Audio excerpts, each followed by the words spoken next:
dari Program Studi Perbankan Syariah Fakultas Ekonomi dan Bisnis Islam kelas 2C dengan NIM 225231103. Video kali ini saya buat guna memenuhi tugas mata kuliah Islam dan Budaya Jawa yang diampu oleh Bapak Zainal Anwar.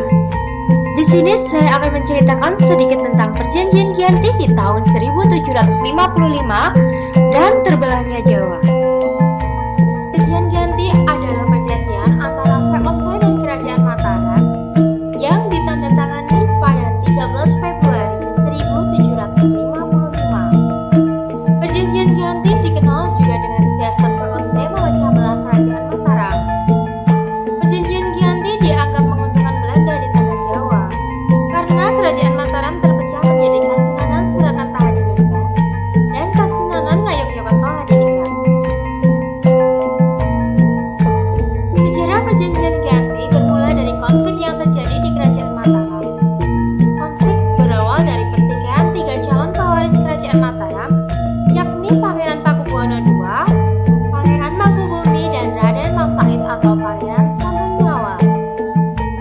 Dalam silsilahnya, Pangeran Pakubuwono dan Mangkubumi adalah anak dari Amangkurat IV, penguasa Mataram pada periode 1719 sampai 1726. Sedangkan Raden Mas Said merupakan cucu dari Amangkurat IV.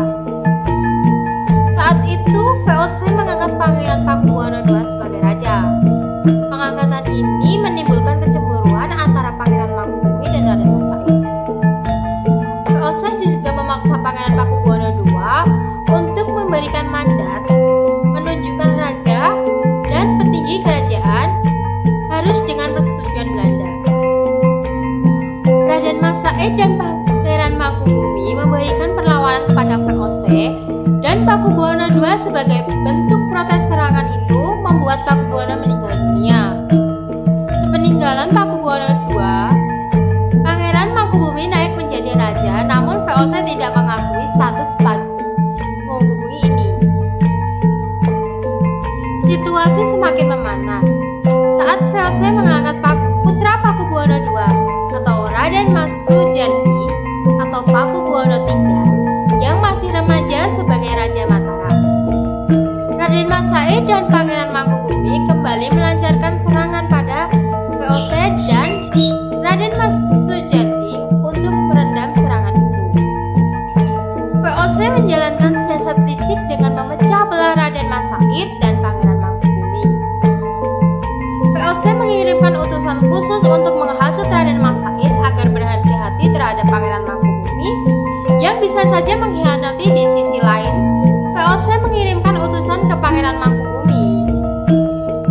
VOC membujuk Pangeran Mangkubumi dengan menjanjikan setelah wilayah kekuasaan Mataram yang dipegang oleh Raden Mas Sujandi.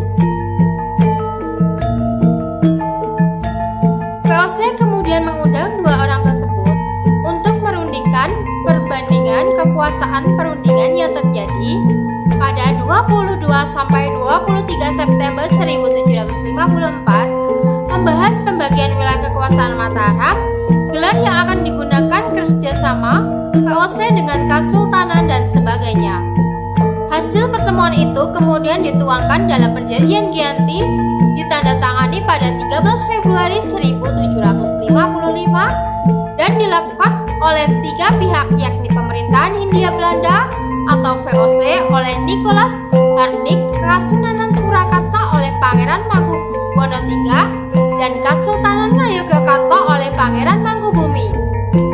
Isi Perjanjian Giyanti sebagai berikut. Yang pertama, Pangeran Mangkubumi dianggap sebagai Kasultan Hamengkubuwono dengan separuh soal Kerajaan Mataram. Kekuasaan itu diberikan atau diwariskan secara turun-temurun. Yang kedua, rakyat Kesultanan harus bekerja sama dengan rakyat yang berada di kekuasaan VOC. Yang ketiga, para bupati atau pejabat eksekutif atau gubernur harus bersumpah setia kepada VOC. Yang keempat, pengangkatan bupati atau pejabat eksekutif harus mendapat persetujuan VOC. Dan yang kelima, Sultan harus mengampuni bupati atau pejabat eksekutif yang memihak VOC dalam peperangan. Yang keenam, Sultan tidak akan menuntut hak Pulau Madura atau daerah pesisir lainnya yang telah diberikan kepada Pakubuwana II kepada VOC sebagai pengganti. VOC akan memberi uang ganti rugi sebesar 10.000 real setiap tahunnya. Yang ketujuh, Sultan Hamengkubuwana akan memberi bantuan jika Sultan Pakubuwana III membutuhkan. Yang kedelapan, Sultan akan menjual bahan makanan dengan harga yang ditentukan VOC. Yang kesembilan atau yang terakhir, Sultan berjanji menepati segala macam perjanjian yang pernah dibuat antara penguasa Mataram yang terdahulu dengan VOC. Dampak dari perjanjian Giyanti ini memecah belah kerajaan Mataram, dan kerajaan Mataram terbagi menjadi dua, yakni Kasultanan Ngayogyakarta Hadiningrat dan Kasunanan Surakarta Hadiningrat. Sekian cerita yang dapat saya sampaikan tentang perjanjian Giyanti tahun 1755 dan terbelahnya Jawa. Apabila ada salah kata ataupun salah pengucapan, saya mohon maaf. Wassalamualaikum warahmatullahi wabarakatuh.